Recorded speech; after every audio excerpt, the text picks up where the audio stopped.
හිතන්නකෝ අපි දකින හැම වීඩියෝ එකක්ම කරන හැම කෝල් එකක්ම ලෝකේ තියෙන හැම තොරතුරක්ම ගමන් කරන්නේ මිනිස් කෙස් ගහකටත් වඩා සියුම් වීදුරු නූලක් දිගේ කියලා. අන්න ඒ නොපෙනෙන වීරයා. ඒ කියන්නේ ඔප්ටිකල් ෆයිබර් ගෙඩ තමයි අපි අද කතා කරන්න යන්නේ. ඇයි මේ ඉන්ටර්නෙට් එක දවසින් දවස වේගවත් වෙන්නේ? බලන ෆිල්ම් එකක් එන්නෙන්නම පැහැදිලි වෙන්නේ. ඔන්ලයින් ගේම් එකක් කිසිම ලෑග් එකක් නැතුව ප්ලේ කරන්න පුළුවන් වෙන්නේ කොහොමද? මේ හැමදේම පිටිපස්සේ තියෙන රහස මොකක්ද කියලා කවදා හරි හිතලා තියෙනාද? පුදුම හිතෙන කාරණේ තමයි මේ හැම ප්‍රශ්නයකටම උත්තරේ හැංගිලා තියෙන්නේ අර මම කලින් කිව්වා වගේ මිනිස් කෙස් ගහකටත් වඩා සියුම් දෙයක. ඒක තමයි මේ තාක්ෂණයේ තියෙන පුදුමය. හරි අපි එහෙනම් කතාවේ මුලටම යමු. මේ ඔප්ටිකල් ෆයිබර් එන්න කලින් අපේ sannivedana ලෝකය පාලනය කළේ තඹකම්බි. ඒත් අපේ දත්ත අවශ්‍යතාව වැඩි වෙනකොට ඒ පරණ ශූරයාට එයාගේ සීමාවන් මුණ ගැහෙන්න පටන් ගත්තා. බලන්න මේ වෙනස. එක පැත්තකින් තඹකම්බි ඒවට ගෙනියන්න පුළුවන් data ප්‍රමාණය සීමිතයි. ඒ වගේම දුර යන්න සිග්නල් එක දුර්වල වෙනවා. හැබැයි අනිත් පැත්තෙන් ඔප්ටිකල් ෆයිබර් එන්නේ සම්පූර්ණයෙන්ම වෙනස් කතාවක් එක්ක. අති විශාල data ප්‍රමාණයක් ගෙනියන්න පුළුවන්. ඒ වගේම සිග්නල් එකට කිසිම හානියක් වෙන්නේ නැහැ වගේ. ඉතින් කොහොමද මේ ඔප්ටිකල් ෆයිබර් කියන අලුත් වීරයා වැඩ කරන්නේ? එයාගේ සුපිරි බලය තමයි ආලෝකය. data ගමන් කරවන්නේ විදුලිය වගේ නෙවෙයි ආලෝකයේ වේගෙන් යන පුංචි ස්පන්දන. ඒ කියන්නේ light pulses විදියට. මේ බලන්න මේ අගය 0.2 ඩෙසිබල් කිලෝමීටරයට. මේකෙන් කියවෙන්නේ ෆයිබර් එකක් දිගේ ආලෝක සංඥාවක් කිලෝමීටරයක් ගියට පස්සේ ඒකේ ශක්තිය නැති වෙන්නේ ඇත්තටම නොගිනිය හැකි තරම් පොඩි ප්‍රමාණයක් කියන එකයි. හරියට කිලෝමීටර ගාණක් ඈයට කෑ ගැහුවත් ඒ සද්ද පැහැදිලි බව පොඩ්ඩක්වත් අඩු වෙන්නේ නැහැ වගේ වැඩක්. මහද්වීපයක් හරහා ඩේටා යවන්න පුළුවන් වෙන්නේ මෙන්න මේ පුදුම කාර්යක්ෂමතාව නිසා තමයි. අපි ෆයිබර් වල තියෙන ප්‍රධාන සුපිරි බල හතරක් ගැන කතා කරමු. 1. අතිවිශාල ධාරිතාව. තත්පරයකට ටෙරාබිට් ගණන් data. 2. ඉතාම අඩු සිග්නල් හානිය. ඒ නිසා කිසිම බාධාවකින් තොරව කිලෝමීටර් දහස් ගණන් දුර ගමන් කරන්න පුළුවන්. 3. විද්‍යුත් චුම්බක බාධා වලින් සම්පූර්ණ ආරක්ෂාව.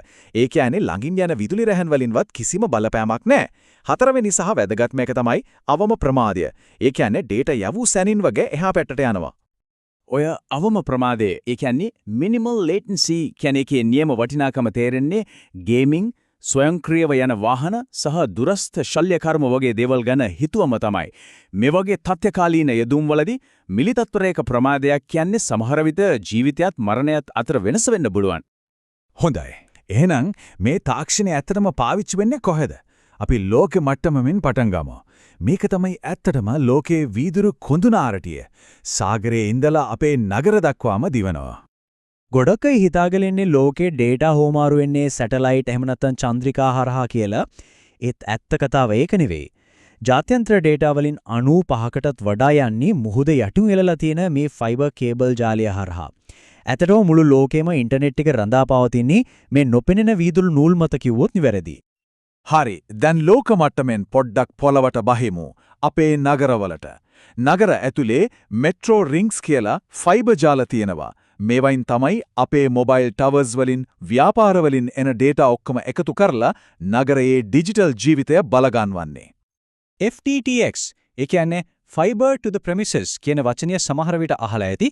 ඒකේ තියෙන FTTH ඒ කියන්නේ fiber to the home තාක්ෂණයෙන් තමයි ගිගාබිට් වේගයේ ඉන්ටර්නෙට් කිලින්ම ගෙදරටම ලැබෙන්නේ.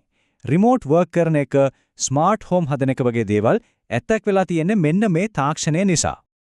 ඒත් හිතන්න එපා හැම ෆයිබර් එකක්ම එක වගේ කියලා. එහෙම නැහැ. එක අවශ්‍යතාවලට ගැලපෙන විවිධ ෆයිබර් වර්ග තියෙනවා. ප්‍රධාන වශයෙන් වර්ග දෙකක් තියෙනවා. සිංගල් මෝඩ් ෆයිබර් හදලා තියෙන්නේ දිගු දුර ගමන් වලට. හරියට නගර අතර, රටවල් අතර මුහුද යටින් යන කේබල් වගේ. අනිත් වර්ගය මල්ටි මෝඩ් ෆයිබර්. මේවා යොදාගන්නේ data center වගේ කෙටි දුර හැබැයි අධිවේගී සම්බන්ධතාවලට. හරියට මැරතන් දුවන කෙනෙකුයි මීටර් 100 දුවන කෙනෙකුයි වගේ. මේකේ බලය තේරුම් ගන්න හොඳම තැනක් තමයි data center. මේ data center ඇතුලේ මල්ටි මෝඩ් ෆයිබර් වලින් තත්පරයට ගිගාබිට් 800ක් වගේ අතිවිශාල වේගයකින් data හුවමාරු කරනවා. අපි පාවිච්චි කරන හැම cloud සේවාවක් පිටිපස්සෙම තියෙන්නේ මේ තාක්ෂණය. ඉතින් අපේ අනාගතය සම්බන්ධ කරන මේ ගමනේ ෆයිබර් වලට ඊළඟට මොකද වෙන්නේ? අනාගතයේදී ෆයිබර් වලට තියෙන ඉල්ලුම තවත් වැඩි කරන්න ප්‍රධාන කාරණා තුනක් තියෙනවා. පළවෙනි එක 5G තාක්ෂණය. හැම 5G ටවර් එකකටම අධිවේගී ෆයිබර් කනෙක්ෂන් එකක් අනිවාර්යෙන්ම ඕන. දෙක IoT.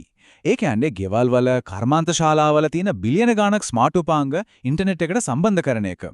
තුන්වෙනි එක තමයි edge computing. ඒ කියන්නේ data process කරන්නේ දුර තියෙන cloud එකක නෙවෙයි පුළුවන් තරම් අපිට ළඟින්ම කරන එක. ඒකටත් ෆයිබර් ඕන. අනාගතයේ මීටත් වඩා වේගවත් වෙයි. දැනටමත් ස්පේස් ඩිවිෂන් මල්ටිප්ලෙක්සිං වගේ අලුත්ම තාක්ෂණයන් ගැන පර්යේෂණ කරනවා. සරලව කිව්වොත් ඒක හරියට එකම ෆයිබර් නූල ඇතුලේ ඩේටා යවන්න වෙනම මන්තිරු 100 ගාණක් හදනවා වගේ වැඩක්. මේකෙන් පෙටාබිට් මට්ටමේ වේගයක්, ඒ කියන්නේ අද තියෙන වේගය වගේ දහස් ගුණයක වේගයක් යථාර්ථයක් වෙන්න පුළුවන්. ඉතින් අවසාන වශයෙන් හිතන්න තියෙන කාරණේ තමයි මේ. අපේ sannivedana ජාලයන් ආලෝකයේ වේගයෙන් ගමන් කරනකොට මිනිස්සු විදියට අපි ඊළඟට නිර්මාණය කරන්නේ මොන වගේ පුදුම හිතන දේවල් වේද? ඒක තමයි මේ තාක්ෂණය අපේ අතට දීලා තියෙන අභියෝගය.